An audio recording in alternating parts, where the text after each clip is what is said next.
चलिए, कल की क्लास में हमने देखा था कि जब मशीनिंग हो रही होती है, कल की क्लास में हमने देखा था कि जब मशीनिंग हो रही होती है, ड्यूरिंग मशीनिंग हमारे पास क्या डेटा रहता है, एफ सी एफ टी हम निकाल सकते हैं यूजिंग डायनमोमीटर, अल्फा रहता है और फाई रहता है। इसको यूज करके बाकी सारे data F S F N जो भी मेरे को कैलकुलेट करना है मैं कर सकता हूँ। करेक्ट है। चलिए, ये बात तो तब हो गई जब हम जब हम मशीनिंग कर रहे थे। अब बात करते हैं at the time of designing. At the time of designing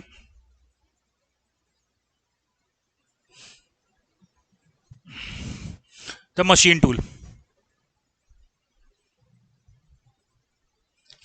machine tool को जब मैं डिजाइन कर रहा हूं,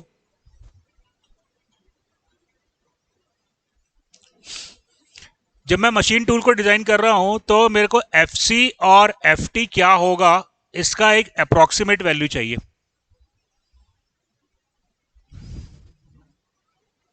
राइट। जब हम मशीन टूल को डिजाइन कर रहे हैं तो मशीन टूल को डिजाइन करने के लिए कितना कटिंग फोर्स आएगा उसके हिसाब से मैं स्पिंडल को डिजाइन करूंगा। तो एफ सी और एफ टी का मेरे को एक अप्रोक्सीमेट वैल्यू चाहिए। क्लियर। अब at the time of designing मेरे पास जो डेटा अवेलेबल है वो क्या होता है, चलो उसको देखते हैं अपन। डेटा जो अवेलेबल होता है वो क्या होता है, कौन सा टूल मैं यूज करने जा रहा हूं, उसका रेक एंगल कितना होगा, अल्फा, वो मेरे को पता होगा। वर्क पीस क्या है और टूल का मटेरियल क्या है, तो कोफिशिएंट ऑफ फ्रिक्शन म्यू क्या होगा वो मेरे को पता है। राइट।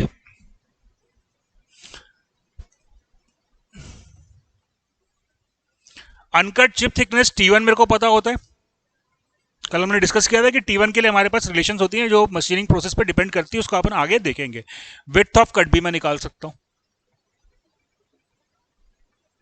और एक एडिशनल चीज जो मेरे को पता होती है वो होती है dynamic shear strength tau S. Width of chip and tau s is the dynamic shear strength. So these are the data which is available with me.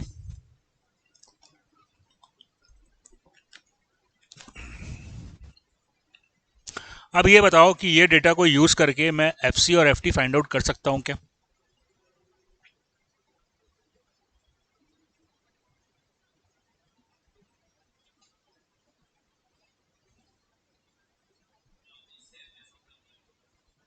Tau S से क्या होगा एफ एस बताओ। Tau S into A S. What is A S, T1 into, गलत है,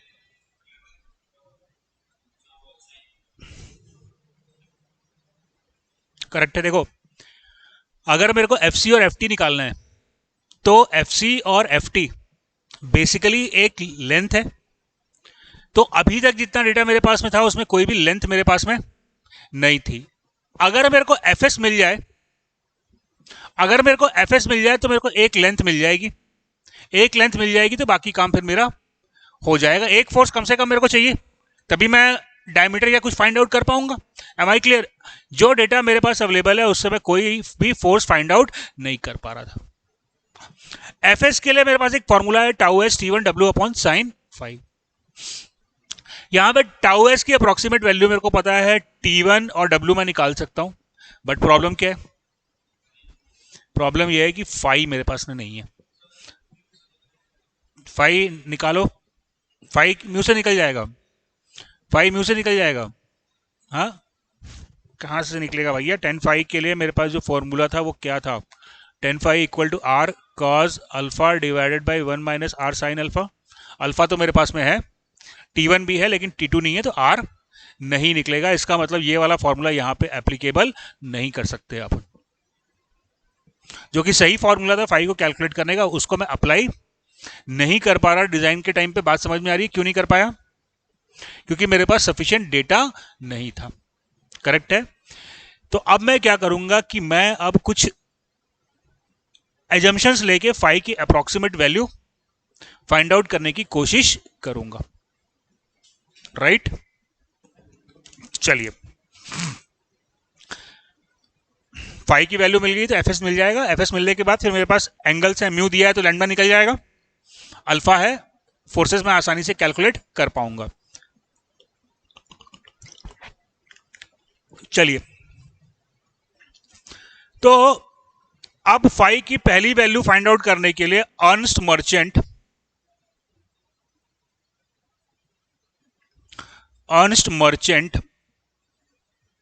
ने एक theory दी।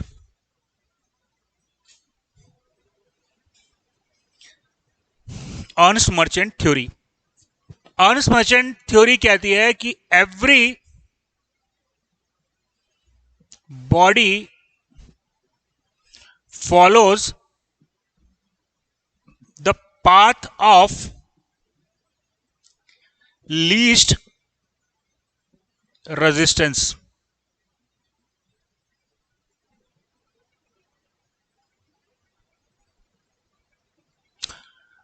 ये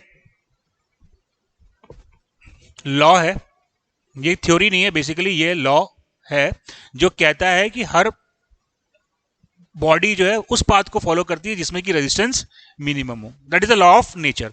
अभी मैं इसको ड्रॉप करूंगा तो ये कैसे गिरेगा? सीधे गिरेगा, घूम के क्यों नहीं गिरेगा? उसका रेजिस्टेंस जो है, एयर रेजिस्टेंस जो है वो बढ़ेगा। करेक्ट है। तो हर बॉडी वही पाथ को फॉलो करती है जहां पर कि उसको मिनिमम रेजिस्टेंस मिलेगा। राइट। तो अर्थ मर्चेंट थ्योरी ने इस प्रिंसिपल को यूज किया and it said that hence shear angle phi will be such that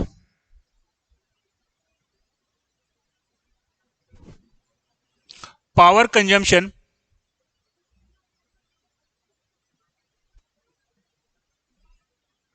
is minimum.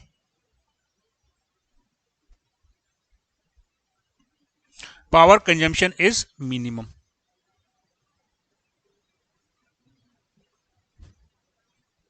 Right. तो अर्नस्ट मर्चेंट थ्योरी बोलती है कि फाई ऐसा हम होगा जिससे कि पावर कंजम्पशन जो हो रहा है वो मिनिमम होगा। क्या होता है पावर कंजम्पशन?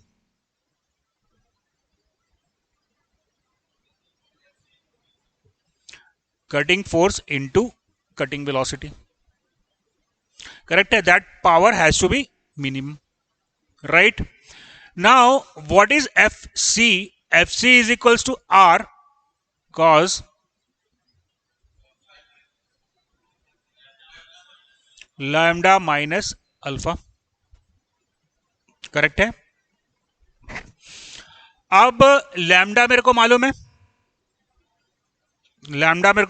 अल्फा मेरे को मालूम है। करेक्ट है। आर मेरे को चाहिए। राइट। मेरे पास सेकेंड रिलेशन है F S equals to R cos क्या? Phi plus lambda minus alpha. Correct है। तो यहां से मेरे को मिल गया R, that is F S divided by cos phi plus lambda minus alpha. Right. So I got cutting force equals to Fs cos lambda minus alpha divided by cos phi plus lambda minus alpha. Is that clear? So now power, we know that this is Fc into Vc. So that becomes Fs into cos lambda minus alpha into Vc divided by cos phi plus lambda minus alpha, right. चलिए, what is F S? Tau S मेरे को पता था, W T one upon sine five, right. चलो जी, तो अब मेरे को पी का इक्वेशन मिल गया, tau S W T one cos lambda minus alpha V C divided by cos five plus lambda minus alpha.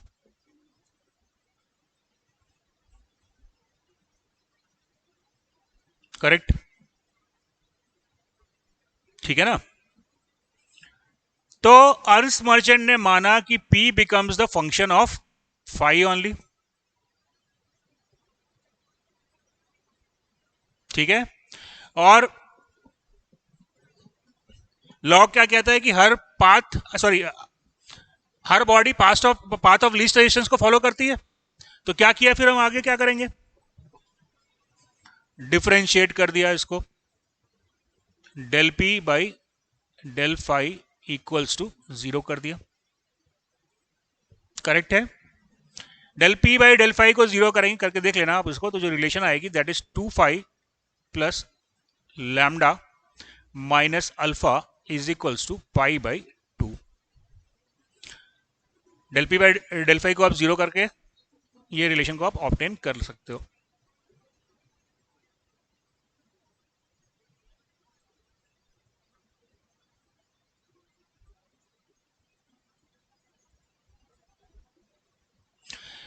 ये जो रिलेशन है इसको हम कहते हैं Ernst merchant relationship. Ernst merchant relationship. दोस्तों, ये मैंने यहां से फाई कैलकुलेट किया अर्न्स्ट मर्चेंट रिलेशनशिप से। देखो, लैम्डा मेरे को पता है, अल्फा मेरे को पता है, तो यहां से मैं फाई की वैल्यू निकाल सकता हूं। और फाई की वैल्यू निकालने का सही फॉर्मूला क्या था, R cos alpha divided by 1 minus R sine alpha. तो पहले मैंने इस फॉर्मूले से वैल्यू निकाली और फिर मैंने मशीनिंग करके ये फॉर्मूले से वैल्यू निकाली। तो कौन से फॉर्मूले से एक्यूरेट वैल्यू आएगी, नीचे वाले से आएगी। क्यों आएगी, इसमें क्या गलती थी, इस फॉर्मूले में क्या गलती हम किए कि हमको एग्जैक्ट वैल्यू नहीं मिल रही, क्या एजम्पशन लिए? वो एजम्पशन नहीं है, वो लॉ है। हर body path of least resistance को फॉलो करती है, वो लॉ है। हाँ, तो ठीक बात है ना, नहीं सही है। हर body path of least resistance को फॉलो करती है, करेक्ट है। तो सिंपल सी बात है कि उसी फाइल ऐसा ही सेलेक्ट होगा जिससे कि पावर जो है वो मिनिमम हो जाए। हम्म,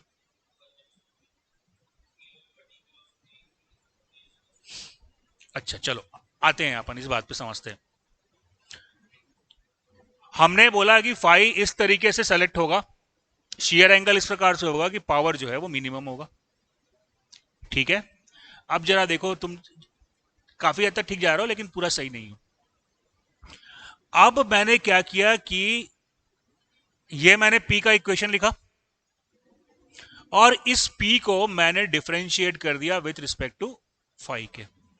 और जब मैंने इसको डिफरेंशिएट किया तो मैंने tau S W T one lambda alpha VC को इंडिपेंडेंट माना फाई से। मैं ये बोल रहा हूं कि वीसी हो गया, अल्फा हो गया, लैम्डा हो गया, टी वन हो गया, डब्ल्यू हो गया और टाउ एस हो गया, इनमें से कोई भी पैरामीटर फाई पे डिपेंड नहीं होगा, फाई के टर्म में ये कांस्टेंट रहेगा, करेक्ट है। तभी मैंने इनको कांस्टेंट मान के फाई के रिस्पेक्ट में इसको डिफरेंशिएट कर दिया। अगर मान लो डब्ल्यू फाई का फंक्शन होता तो मेरे को डब्ल्यू को फाई के टर्म में लिखना पड़ता, ठीक बात है। तो मैंने क्या माना कि ये सारे में से कोई भी ऐसा पैरामीटर नहीं है जो कि फाई पे डिपेंड कर रहा है। ये मेरा एजम्पशन था जब मैंने इस इक्वेशन को डिफरेंशिएट किया। तो इसमें ऐसा कौन सा पैरामीटर है that will depend on phi? Cutting velocity आपके हाथ में है, उसका फाई से कोई लेना देना नहीं है। आप मोटर की स्पीड बढ़ाओ, लैम्डा मटेरियल पे डिपेंड करेगा, उसका भी फाई से कोई लेना देना नहीं है। अल्फा का भी नहीं है, डब्ल्यू का भी नहीं है, और T1 का भी नहीं है। टाउ एस का है। कैसे है?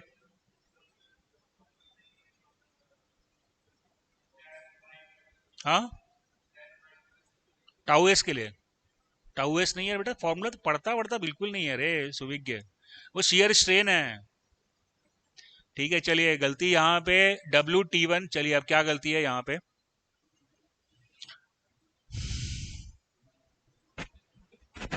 Limitation of merchant merchant Ernst merchant theory, limitation of Ernst Merchant theory. It assumes that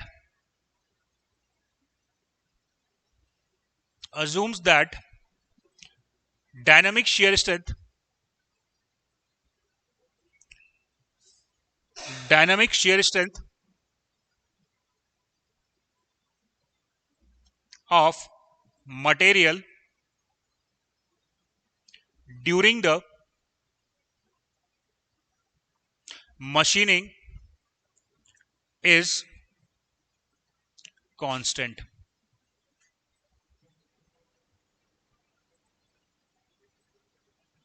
Is constant with respect to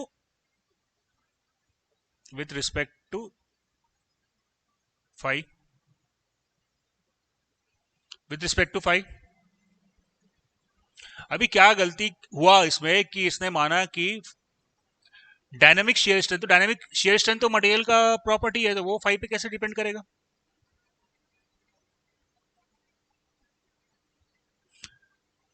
किसी मटेरियल का शेयर स्ट्रेंथ तो उसकी प्रॉपर्टी होती है ना।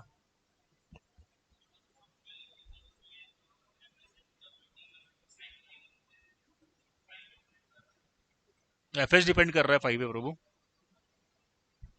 टाउ एस तो मटेरियल की प्रॉपर्टी होती है हर, अगर स्टील है तो उसका कुछ शेयर स्ट्रेंथ होगा, तो वो फाई पे कैसे डिपेंड करेगा प्रभु? यहां पे जो हमको यूज करना है that is not the shear strength.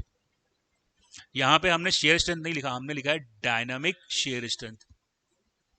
अब समझो जरा कि ये डायनामिक शेयर स्ट्रेंथ का क्या मतलब है।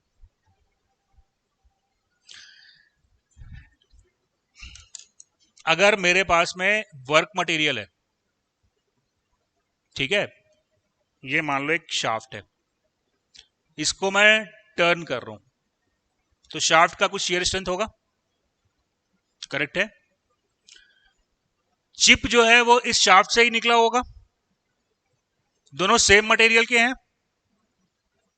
तो शाफ्ट का और चिप का दोनों का स्ट्रेंथ सेम होना चाहिए, क्यों नहीं? सेम मटेरियल का है तो स्ट्रेंथ सेम होनी चाहिए।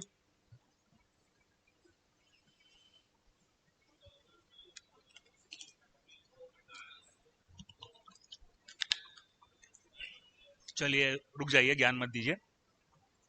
यहां पे एक फिनोमिना होता है जिसको हम कहते हैं strain hardening. There is a phenomena which is called strain hardening. अब ये स्ट्रेन हार्डनिंग क्या होता है? अगर किसी मटेरियल को हम प्लास्टिकली डिफॉर्म करें, तो एक इसको स्ट्रेन हार्डनिंग क्या होता है, इसको अपन जब मॉस में सारे मटेरियल साइंस में पढ़ेंगे तो डिटेल में डिस्कस करेंगे। अभी अपन ये समझ लेते हैं कि जैसे जैसे हम किसी मटेरियल को प्लास्टिकली डिफॉर्म करते जाते हैं, तो उसकी स्ट्रेंथ जो है वो बढ़ती जाती है, करेक्ट है। मटेरियल को अगर आप डिफॉर्म करोगे तो डिफॉर्मेशन के बाद मटेरियल की स्ट्रेंथ बढ़ती है। This phenomena is known as strain hardening, right. तो जब स्ट्रेन हार्डनिंग होगा, तो मैंने आपसे सवाल पूछा था कि मेरे पास शाफ्ट है और चिप है, क्या दोनों की शेयर स्ट्रेंथ इक्वल होगी? किसकी ज्यादा होगी? क्यों चिप की ज्यादा होगी? क्योंकि चिप जो है वो प्लास्टिक डिफॉर्मेशन को सब्जेक्ट हुआ था, करेक्ट है। तो इसका मतलब ये हुआ कि जब हम मशीनिंग कर रहे हैं उस दौरान शियर स्ट्रेंथ कांस्टेंट नहीं रह रहा। मटेरियल की शेयर स्ट्रेंथ कांस्टेंट होती है, वो मटेरियल की प्रॉपर्टी है, उसमें कोई समस्या नहीं है। लेकिन जब आप मशीनिंग कर रहे हो तो साइमल्टेनियसली आप प्लास्टिक डिफॉर्मेशन भी कर रहे हो, जिसके कारण मशीनिंग के दौरान मटेरियल की स्ट्रेंथ चेंज हो रही है, करेक्ट है। अब मटेरियल की स्ट्रेंथ कितनी बढ़ेगी, डायनेमिक शियर स्ट्रेंथ कितनी होगी, ये डिपेंड करता है कि मटेरियल में स्ट्रेन कितना इंड्यूस होगा। जितना ज्यादा स्ट्रेन उतना ज्यादा स्ट्रेन हार्डनिंग, यानी कि उतना ज्यादा स्ट्रेंथ बढ़ेगी। And strain is the function of phi. कल की क्लास में हमने देखा था स्ट्रेन जो है वो फाई का फंक्शन है, करेक्ट है। और टाउ एस जो है वो स्ट्रेन पे डिपेंड कर रहा है।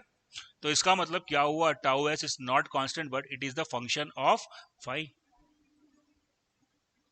M I clear? तो समस्या क्या हो गई थी कि यहां पे जब मैंने इसको डिफरेंशिएट किया तो मैंने टाउ एस को कांस्टेंट लिया था, करेक्ट है। But material is subjected to the strain hardening, hence tau s is the function of shear angle, right? चलिए write down. It assumes that dynamic shear strength of a material during the machining is constant with respect to phi, but material is subjected to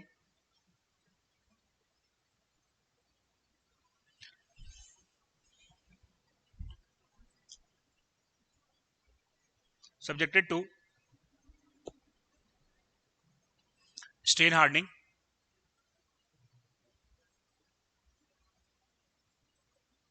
hence shear strength of material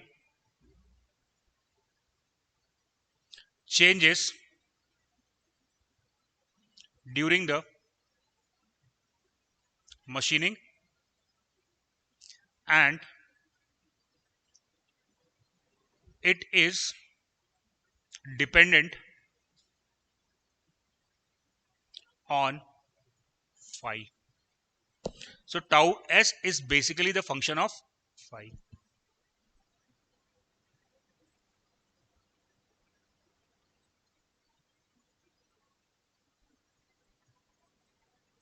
ठीक है बच्चों? तो erst merchant equation मेरे को मिली थी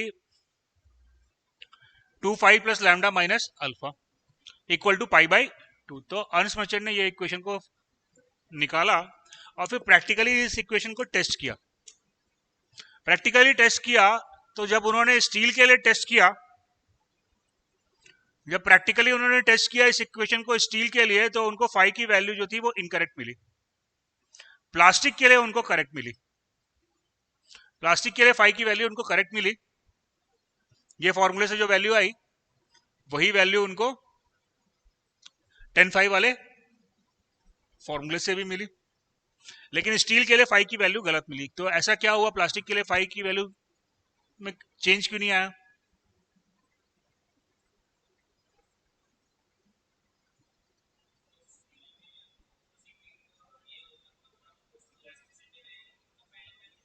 अरे यार सिंपल सा आंसर है, फाई की वैल्यू में वेरिएशन क्यों आ रहा था, किस फिनोमिना के कारण आ रहा था? Strain hardening. प्लास्टिक में स्ट्रेन हार्डनिंग नहीं होती है, इसलिए प्लास्टिक के फाई की वैल्यू हमको एक्यूरेट मिल गई थी, स्टील में हमको गलत मिली, क्योंकि steel is subjected to the, कोई भी मेटल होगा वो स्ट्रेन हार्डनिंग में सब्जेक्ट होगा, इसलिए स्टील के लिए सही नहीं मिला। प्लास्टिक में चूंकि स्ट्रेन हार्डनिंग नहीं हो रही थी, इसलिए प्लास्टिक के लिए फाई की वैल्यू हमारी बराबर आ गई। Is that clear? तो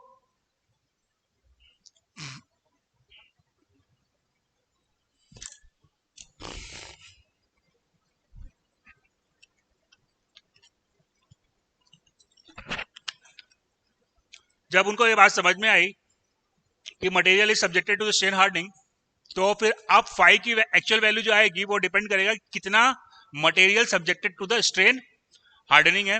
तो फिर उन्होंने मॉडिफाइड इक्वेशन दी, modified Ernst Merchant, that is 2 phi is equals, क्या था 2 phi plus lambda minus alpha is equals to क्या था पाई बाय 2, इसकी जगह इन्होंने दे दिया सीएम। सीएम को हम कहते हैं मशीनिंग कांस्टेंट।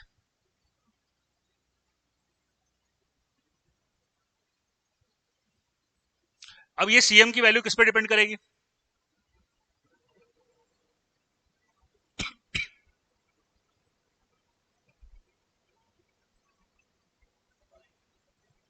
नहीं यार, कांस्टेंट है तो पाई पे कैसे डिपेंड करेगा? सीएम का वैल्यू डिपेंड करेगा कि मटेरियल में किस एक्सटेंड की स्ट्रेन हार्डनिंग हो रही है, तो CM will depend on the material.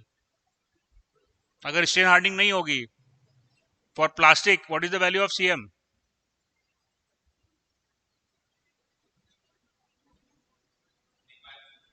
Plastic में कोई स्ट्रेन हार्डनिंग नहीं हुआ तो सीएम की वैल्यू क्या आई? Pi by 2। करेक्ट है। स्टील के लिए अगर मैं निकालूंगा तो ये वैल्यू हो जाती है अबाउट 70 डिग्री। करेक्ट है। तो जितना ज्यादा प्लास्टिक डिफॉर्मेशन होगा उतना सीएम की वैल्यू पाई बाई 2 से डाइवर्ट करेगी। प्लास्टिक में कोई स्ट्रेन हार्डनिंग नहीं हुआ तो प्लास्टिक के लिए मेरे को सीएम की वैल्यू पाई बाय 2 ही मिली, जो मेरे को अर्न्स्ट मर्चेंट रिलेशनशिप से मिली थी। Is that clear? चलिए,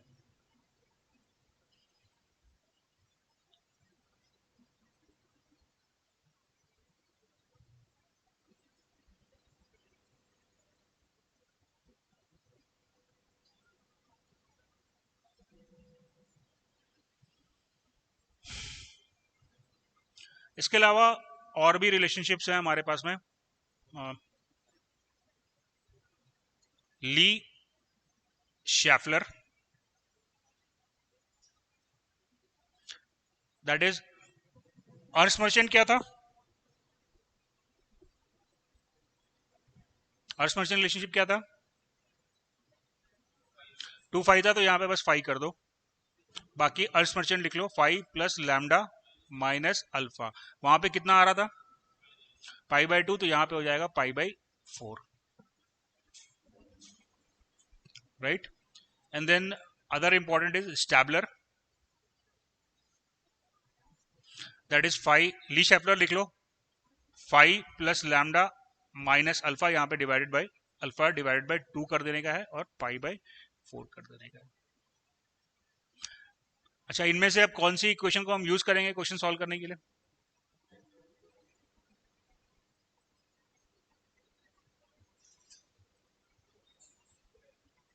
अस्मशन को करेंगे। काहे को प्रेफरेंस दोगे प्रभु? कोई भी रिलेशन इनमें से इस्तेमाल नहीं होगा जब तक क्वेश्चन में लिखा ना हो कि earns merchant relationship is valid. बात समझ में आ रही है? या आपको मशीनिंग कांस्टेंट की वैल्यू दे दिया हो तब तो फिर आप मॉडिफाइड अर्न्स मर्चेंट को लगाओगे। इनमें से कोई भी रिलेशन सही नहीं है। अब मेरे को नहीं पता कि कौन सी इक्वेशन उस मटेरियल के लिए वैलिड होगी, तो कम से कम गेट के क्वेश्चन में आप अवॉइड करेंगे इन रिलेशंस का इस्तेमाल करना जब तक कि क्वेश्चन में स्पेसिफाई ना किया हो। हाँ, अगर ईएससी का कन्वेंशनल क्वेश्चन है तो फिर आप इनमें से कोई भी इक्वेशन यूज कर सकते हो, वहां पे आप स्पेसिफाई कर दोगे तो उसमें कोई दिक्कत नहीं है। लेकिन गेट के क्वेश्चन में आप इतना ध्यान रखिए कि अगर नहीं लिखा है कि ये रिलेशन वैलिड है तो इसका मतलब या तो डेटा इनसफिशिएंट है, डेटा इनसफिशिएंट है मतलब सवाल गलत है।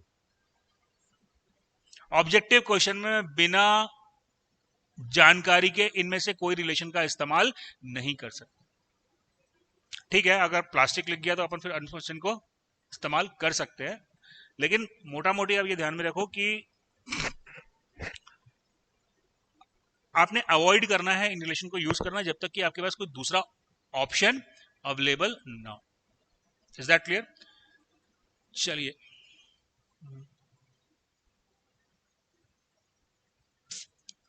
चलो एक क्वेश्चन तो नोट करो पहले।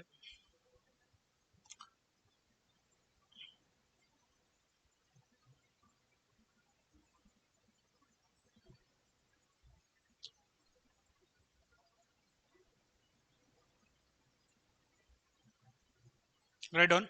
In an orthogonal machining operation,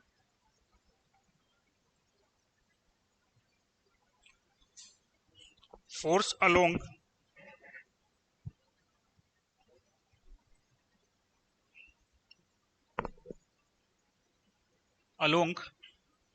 the tip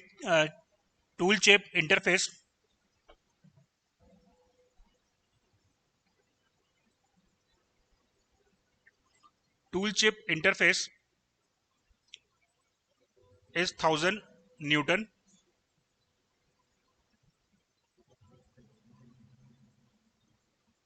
and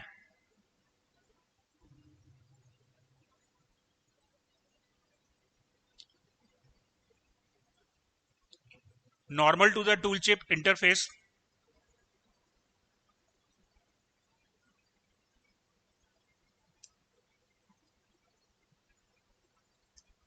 the normal reaction on tool chip interface is 1000 Newton.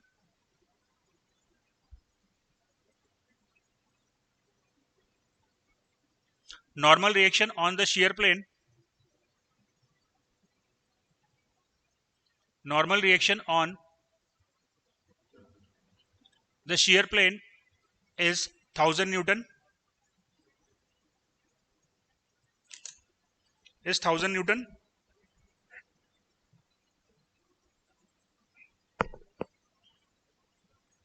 Rake angle is 7 degree.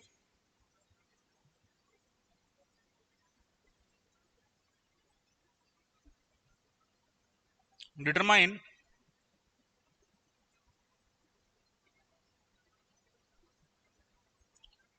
friction angle, shear angle,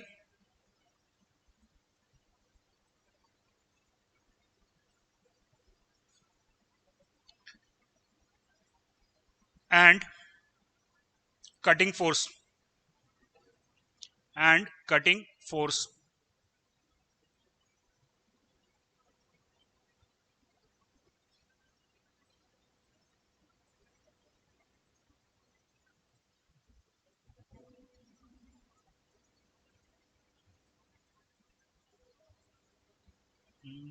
एक क्वेश्चन और नोट करना. In an orthogonal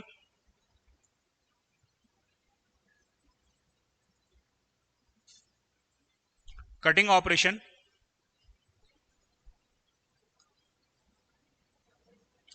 the following data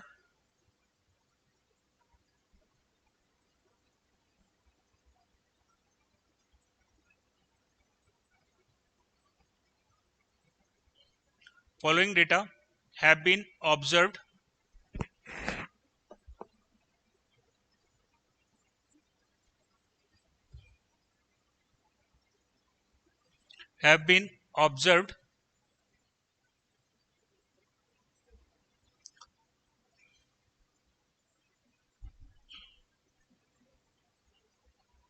uncut chip thickness T1 0.127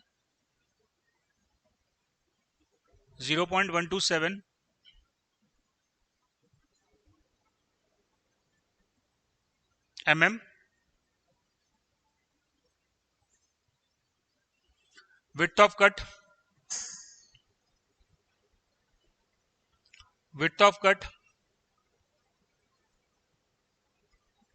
6.35 mm,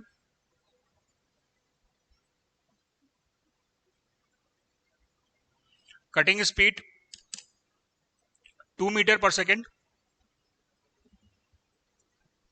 rake angle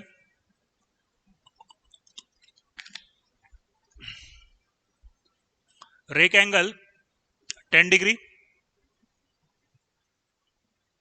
cutting force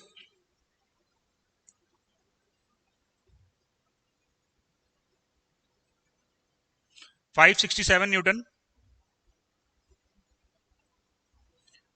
thrust force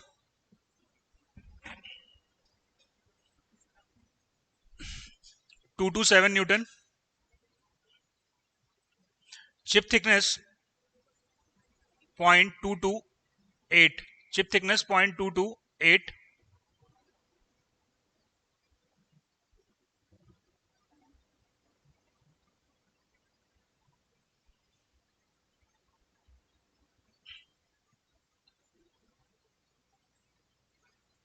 determine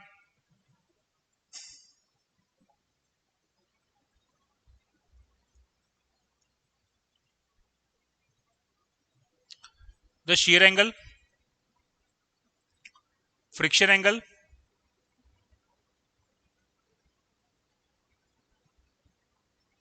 shear strength,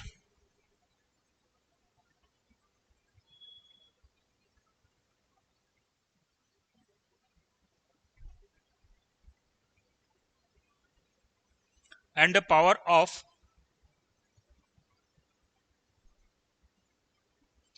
cutting operation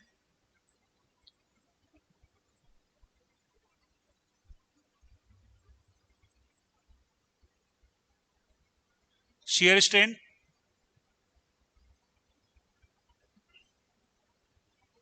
in chip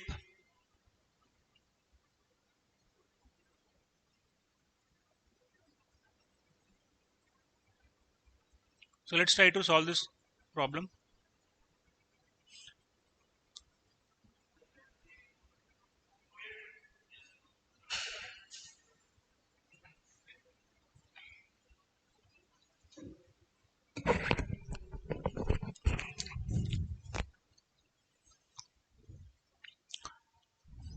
चलिए क्या क्या दिया था मेरे को क्वेश्चन नंबर 1 में एफ यानी कि फ्रिक्शन फोर्स कितना दिया है हाँ एंड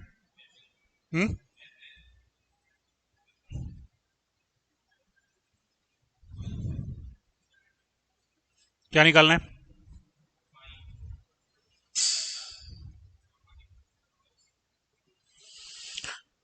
एफ सी क्या करेंगे पहले लैम्डा निकाल लेंगे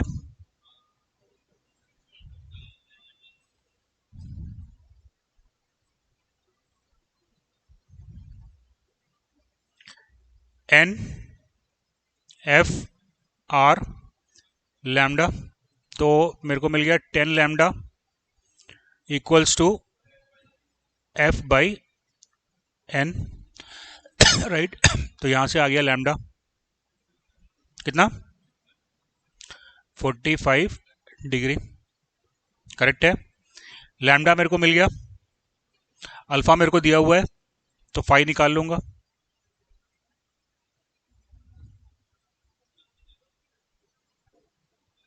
नहीं पड़ेगा ना बिल्कुल भी नहीं करना मैक्सिमम लोग यहीं पे गलती करते हैं जल्दी सॉल्व करने के चक्कर में जब तक वैलिड ना हो लिखा ना हो तब तक मेरे को इसको इस्तेमाल नहीं करना है क्योंकि ये इक्वेशन करेक्ट नहीं है फिर बोलेंगे सर आंसर हमारा हम भी तो निकाले थे हमारा आंसर गलत आया तो आएगा गलत ना क्योंकि ये इक्वेशन सही नहीं है राइट चलिए तो ये इक्वेशन हम अप्लाई नहीं करेंगे चलिए अब देखते हैं फिर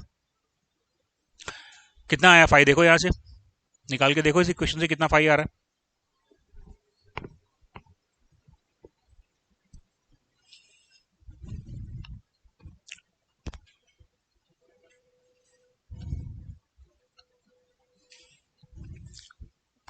इतना क्यों टाइम लगा रहे हो यार 45 डिग्री 45 में से इतना क्यों टाइम लगा रहे हो 26 कैसे आएगा 45 में से गया तुम्हारा 45 प्लस 7 हाँ तो ये तुम्हारा 45 आया था ना लैम्डा तो 45 ही तो बचा ना 45 प्लस 7 हाँ ठीक है 52 वही 26 डिग्री के आसपास आएगा करेक्ट है चलो लेकिन ये सही है कि नहीं वो अपने को चेक अभी करना पड़ेगा जब तक चलो अब यहां से मेरे को मिला 526 अब मैं यूज कर क्या दिया है मेरे को और एफ एन दिया हुआ है F N equal to R cos sorry sorry sorry sorry sorry sorry sorry R sine 5 plus lambda minus alpha तो यहां लैम्डा मेरे को मालूम है अल्फा मेरे को मालूम है आर मैं निकाल लेता हूं root over F square plus तो √2 × 1000 आ जाएगा, करेक्ट है। आर मिल गया, एफ एन मेरे को दिया हुआ है, यहाँ से मैं फाई की वैल्यू निकाल सकता हूँ। क्या वैल्यू आई फाई की? हाँ, 7 डिग्री। तो भैया यहाँ मेरे को मिल रहा था 26 degree, but the actual value is 7 degree. Clear हुआ ये बात? चलिए, और क्या निकालना था? अब क्या निकालना था? फाई निकल गया, लैम्डा निकल गया, एफ सी निकालना है। F C equal to R cos lambda minus alpha. Am I clear? बन गया ये सवाल। चलिए नेक्स्ट क्वेश्चन क्या था, क्या निकालना है मेरे को इसमें? Determine the shear angle. Phi मेरे को निकालना है। दिया क्या है मेरे को?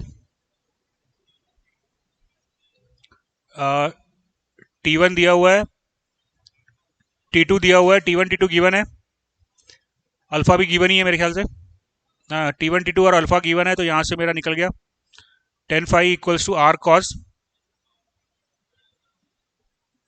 Are cos alpha divided by 1 minus R sine alpha. तो यहाँ से मेरे को मिला फाई का वैल्यू कितना? 31.26 डिग्री, करेक्ट है। चलो, फाई के बाद और क्या निकालना है? Friction angle lambda. कैसे निकलेगा?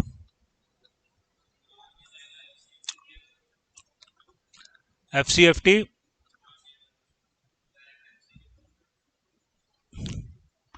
F C equals to R cos lambda minus alpha, correct है। आर के लिए मेरे को एफ सी और एफ टी दिया हुआ है, करेक्ट है, तो आर निकल जाएगा। लैम्डा मेरे को निकालना है, अल्फा मेरे को दिया हुआ है, तो what is the value of lambda?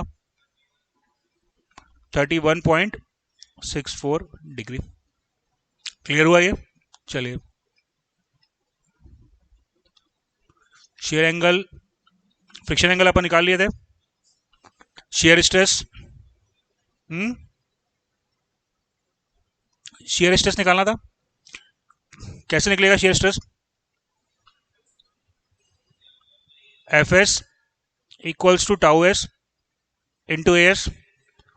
Tau S निकालना है, ए एस मेरे को मालूम है, W T1 upon sine phi, W है, T1 है, फाई है, F S R cos phi plus lambda minus alpha. F S निकल जाएगा, तो यहां से मैं टाउ एस निकाल लूंगा। कितना आ रहा है टाउ एस? कितना? 236 MPa, right. And power for the cutting operation. Chip velocity निकल गया, रिलेशन दिया था वहां से निकाल सकते हैं अपन। Shear strain in the chip, shear strain निकल गया। अब बचा स्ट्रेन रेट। स्ट्रेन रेट का फॉर्मूला नोट कर लो।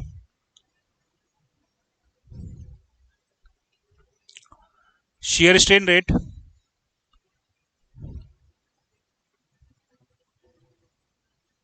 VS velocity of shear divided by width of shear zone। VS divided by width of shear zone। अब ये width of shear zone क्या होता है? देखो, एक्चुअली हम लोग जो डायग्राम बनाए थे कल,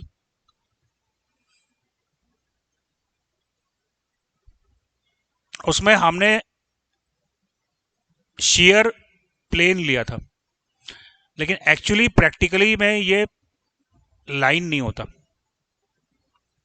अगर अपन रियलिटी में देखें तो ये शेयर प्लेन जो है वो एक लाइन नहीं होता। इट हैज सर्टेन विड्थ, इसकी एक सर्टेन विड्थ होती है, राइट। तो ये विड्थ जो है that has to be given in the question itself. यहाँ पे क्वेश्चन में दिया नहीं है मेरे ख्याल से, तो यहाँ पे अपन कैलकुलेट कर नहीं सकते, इसलिए वाला ये पार्ट मैंने आपको दिया भी नहीं था निकालने के लिए। Is that clear? यहाँ पे मेरे को विड्थ ऑफ शेयर जोन चाहिए, width of shear zone that will be given in the problem itself.